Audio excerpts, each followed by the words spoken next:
Hello மக்களே. So இன்றைக்கி டே 2 of the Malaysia vlog தான் பார்க்க போகிறோம். அண்ட் இன்றைக்கி என்னோடய அவுட்ஃபிட் பார்த்திங்கன்னா இந்த பிளாக் ட்ரெஸ் தான் வியர் பண்ணியிருந்தேன் நல்லா அடிக்கிற வெயிலுக்கு. அண்ட் இது வந்து ரீசெண்டாக மலேசியா ஷாப்பிங் போகும்போது நான் ட்ரெண்ட்ஸில் தான் வாங்கியிருந்தேன். அண்ட் ஃபர்ஸ்ட் நம்ம போக போகிற பிளேஸ்ன்னு பார்த்திங்கன்னா இந்த கேஎல் பேர்ட் பார்க் தான். இதில் என்ட்ரன்ஸில் அவ்வளோ சூப்பரான ஆம்பியன்ஸ் இருந்துச்சு. கீழே பார்த்திங்கன்னா ஃபிஷ் பாண்ட் அப்புறம் வந்து ஃபால்ஸ் இதெல்லாமே இருந்துச்சு. அதெல்லாம் ரசிச்சுக்கிட்டு ஒரு 5 மினிட்ஸ் அப்படியே போயிட்டு அண்ட் தென் பார்த்திங்கன்னா உள்ளே போகிறதுக்கு ஒரு மேப் கொடுத்துருந்தாங்க. ஸோ அந்த என்டையர் கேஎல் பேர்ட் பார்க்கோட வியூ போல். ஸோ இது கூட நான் நினச்சிக்கும் போது பேர்ட்ஸ்லாம் வந்து கேஜில் தான் வச்சுருப்பாங்க அப்படின்னு நினச்சிட்டே தான் உள்ளே போனேன். பார்த்தா நம்ம தான் கேஜ்குள்ளே போகிற மாதிரி ஒரு ஃபீல் இருந்துச்சு. பேர்ட்ஸ்லாம் அது வாட்டுக்கு சுதந்திரமாக சுற்றிட்டு இருந்துச்சு. அவ்வளோ பார்க்க சூப்பராக இருந்துச்சு.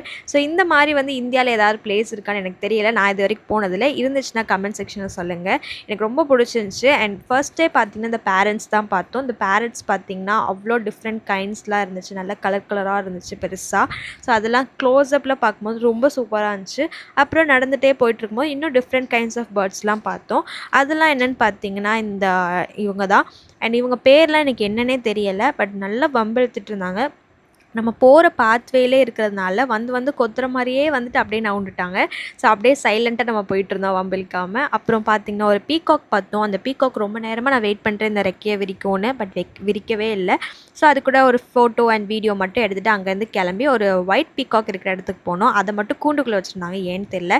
அப்புறம் நிறைய டிஃப்ரெண்ட் கைண்ட்ஸ் ஆஃப் கோழி அப்புறம் வந்து டக்கு இதெல்லாம் பார்த்தோம். ரொம்ப சூப்பராக இருந்துச்சு, டிஃப்ரெண்ட்டாக இருந்துச்சு கொஞ்சம் இந்தியாவை விட. அண்ட் தென் இந்த பிளேஸ்க்கு வந்திருந்தோம். இந்த பிளேஸ்லேருந்து கேஎல் டவர் சூப்பராக தெரிஞ்சிச்சு. அண்ட் அங்கேயும் நிறைய பேர்ட்ஸ்லாம் இருந்துச்சு. அவங்களெல்லாம் பார்த்துட்டு சரி கொஞ்சம் ரெஸ்ட் எடுக்கலாம் அப்படின்னு சொல்லிட்டு நான் பார்த்துட்டு இருக்கும்போது இவங்க வந்தாங்க. இவங்க பார்த்திங்கன்னா இவங்களோட பீக்கே வந்து நல்ல கோல்டன் கலராக ஷைனிங்காக இருந்துச்சு. அதுக்கப்புறம் கொஞ்சம் உட்காந்துட்டு இருந்தேன். சரி ஐஸ்கிரீம் வாங்கிட்டு வரேன் அப்படின்னு சொல்லிட்டு என் ஃப்ரெண்ட்ஸ் போயிருந்தாங்க. ஐஸ்கிரீம் சாப்பிட்டுட்டு இருக்கும்போது பார்த்திங்கன்னா ஒருத்தன் வந்தான். அவன் வந்து என்னை வம்பிழுத்துக்கிட்டே இருந்தான். பிகாஸ் அவனுக்கும் ஐஸ்கிரீம் வேணும் போல். பட் ஆனால் வந்து நான் கொடுத்தா அவன் சாப்பிடவே இல்லை. அப்புறம் அங்கேருந்து கிளம்பிட்டு இந்த மங்கி பார்த்துட்டு இருந்தேன். நல்லா சாப்பிட்டுட்டு இருந்துச்சு. அப்புறம் ஒரு பீகாக் வந்து ஃபைனலி நம்ம வந்து ரெக்கையை விரிச்சிட்டு, பட் அது ரெக்கையை வச்சு ரொம்ப நேரமாக அந்த ஃபீமேல் பீகாக்கை வந்து இம்ப்ரெஸ் பண்ண ட்ரை பண்ணிகிட்டே இருந்துச்சு. பட் அது கண்டுக்காமல் அது வாட்டுக்கு சாப்பிட்டுட்டே இருக்குது பார்த்துக்கோங்க. நாங்கள் தான் ஃபுல்லாக வந்து அந்த மேல் பீகாக்கை வந்து பார்த்துக்கிட்டே இருந்தோம். அது கண்டுக்கவே இல்லை. அப்புறம் அங்கேருந்து இன்னொரு பீகாக் இருந்துச்சு. அதையும் கொஞ்சம் நேரம் பார்த்துட்டு நம்ம போயாச்சு. ஸோ இந்த ட்ரிப்பை எனக்கு ஆர்கனைஸ் பண்ணது யாருன்னா வேவ் ஃபைன் ட்ரிப்ஸ் தான். ஸோ நீங்கள் யாராவது மலேசியா இல்லை அந்தமான் பாலி இந்த மாதிரி இடத்துக்கு போகணுன்னா கண்டிப்பாக அவங்களை காண்டாக்ட் பண்ணுங்கள். நம்ம இதுக்கு முன்னாடி அந்தமான் ட்ரிப்பும் வந்து அவங்கக்கிட்ட தான் காண்டாக்ட் பண்ணோம். ரொம்பவே பெஸ்ட்டான ட்ரிப்பாக அவங்களுக்கு பண்ணி கொடுப்பாங்க. அண்ட் நெக்ஸ்ட்டு பார்த்திங்கன்னா நம்ம வந்து அப்படியே சைடில் போகும்போது ஈமுக்கோழி பார்த்தோம். இது ஈமுக்கோழியாக என்னென்னு பேர் தெரில, ஆஸ்ட்ரிச் நினைக்கிறேன், என்னன்னு தெரில, அது நீங்களே ஏதோ வச்சுக்கோங்க. நான் அவங்கள பார்த்துட்டு ரொம்ப பெருசாக இருந்துச்சு. அப்புறம் ஃபைனலி அவுல் பார்த்தேங்க. அவுல் அண்ட் ஈகிளும் பார்த்தேன். அது கால் மட்டும் கெட்டி போட்டிருந்தாங்க. அந்த அவுல் பார்த்திங்கன்னா அப்படியே ஒரு பொம்மை மாதிரியே இருந்துச்சு. கொஞ்சம் கூட நகரவே இல்லை.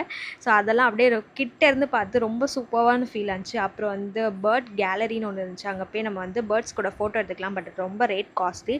ஸோ அது சும்மா நம்ம வெளியே இருந்து அப்படியே எடுத்துகிட்டு இன்னொரு பிளேஸ்க்கு போயிருந்தோம். இங்கே பார்த்திங்கன்னா நான் ஹெலோன்னு சொன்னோடனே திடீர்னு ஒரு கிளி வந்து ஹெலோன்னு சொல்லிச்சு. பட் கரெக்டாக நான் வீடியோ எடுக்கும் போது அது சொல்ல மாட்டேன் அப்படின்னு சொல்லிட்டு கரெக்டாக பறந்து போயிட்டு ஸோ அப்படியே கண்டுக்காமல் நம்மளும் போயாச்சு.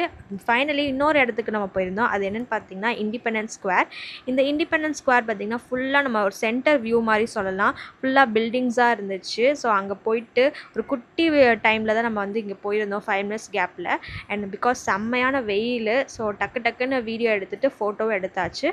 அண்ட் என்னோடய ட்ரிப் ஆர்கனைஸரான வேவ் ஃபைண்டை வந்து நீங்கள் எப்படி காண்டாக்ட் பண்ணால் அவங்களோட இன்ஸ்டாகிராம் பேஜ் நான் வந்து லிங்க் பண்ணியிருப்பேன். அண்ட் அவங்களோட ஃபோன் நம்பரும் நான் வந்து டிஸ்கிரிப்ஷனில் கொடுத்துருக்கேன். மறக்காமல் செக் பண்ணிக்கோங்க. என்ன மாதிரி நீங்களும் மலேசியா ட்ரிப்பில் ரொம்ப சூப்பராக பட்ஜெட் ஃப்ரெண்ட்லியாக நீங்களும் என்ஜாய் பண்ணலாம். ஸோ மறக்காமல் நம்மளோட வீடியோவை லைக் பண்ணி கமெண்ட் பண்ணி ஷேர் பண்ணிக்கோங்க. டாடா பை பை மக்களே. Stay tune for more.